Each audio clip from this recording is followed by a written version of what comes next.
Hi, everybody. It's Andrew Hutchings with you here tonight. Still not a doctor, never giving medical advice, just consolidating medical information and putting it all into one place, sometimes along with my opinion. If it ever seems like I'm giving medical advice, that's what's going on. So this video is about the pros and cons of using muscle relaxers if you have an injury. Often they're used if you don't really have well, I guess you'd still call it an injury, but yeah, that's why I said injury, because you kind of group a lot of problems into the term of injury. But like typical thing would be a back injury, more like a back getting put into the wrong position. Yeah, when I think of injury, I think of something being broken or torn, but being in the wrong position is also considered an injury. I mean, it's bad. I'm not trying to downplay. It's just not necessarily damage, it's just structural misalignment. So muscle relaxers can be helpful. Typically you would think of them as helpful, say you like threw out your back or something. Well, your back was in the right position, hopefully it was when it began. Let's say this is the right position, just like straight hand. And when you throw it out, the muscles get all super tense and it pulls your back into a messed up position. Now, when you take the muscle relaxers, it relaxes those muscles and it's able to go back into the good position. However, it's also possible that you mess up your back and the part you messed up was actually the back itself, the spine, and it goes into the wrong position, and then your muscles are the ones working to pull it back into the right position. And in a situation like that, taking muscle relaxers would actually be bad because your muscles are trying to keep things how they're supposed to be. And without the full muscle force that they would normally have, if you relax them, things fall into the bad position. So it's kind of difficult to know when muscle relaxers are beneficial and when they're detrimental.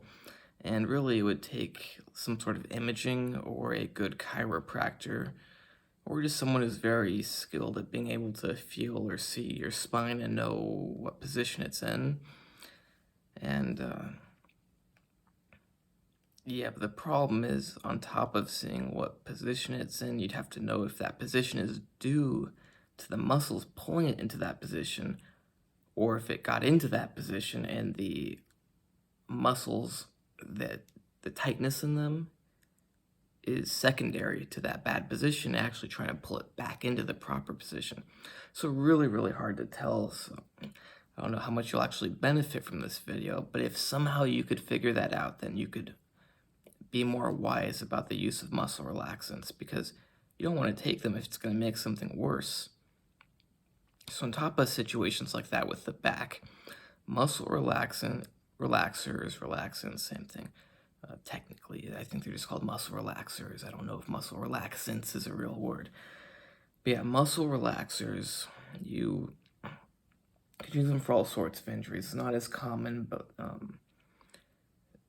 maybe you have some sort of arm injury and the muscles or tissues are all very tight and spasming all the time, and you take the muscle relaxers and make it better. Well, yes, it can help them, and sometimes because if the muscles are spasming and contracting too tight and too much, like that's what spasming is, it can be pulling on the tendons and ligaments, causing them to tear.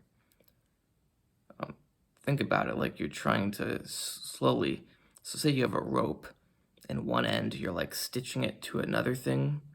If someone's yanking on that rope while you're trying to like stitch it to something else, it's gonna tear those stitches right off. You need it to stay there. You stitch it, finish stitching, and then people can yank on it when it's done. It's kind of like your tendons. Your muscles, if they're spasming out of control, they can be yanking on the tendons, causing them to get little tears or to make say you have a full-on partial tear of your tendon. That's trying to heal. But if your muscles are just I mean, that's why you don't work out, because you don't want your muscles to contract and pull on it. But maybe you're not working out and you just have a muscle spasm problem where they're pulling on it, preventing it from healing, or actually even making it worse, getting closer towards a full tear. In situations like that, it's very beneficial to have muscle relaxers. However, there are other situations, like say you have nerve damage.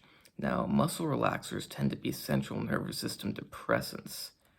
They are like sedatives. They decrease the activity in your central nervous system.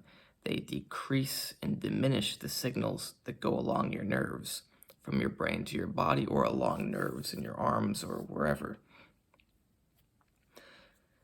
And I don't know if this has been really shown in studies, but I believe that for optimal nerve recovery, you need optimal nerve activity.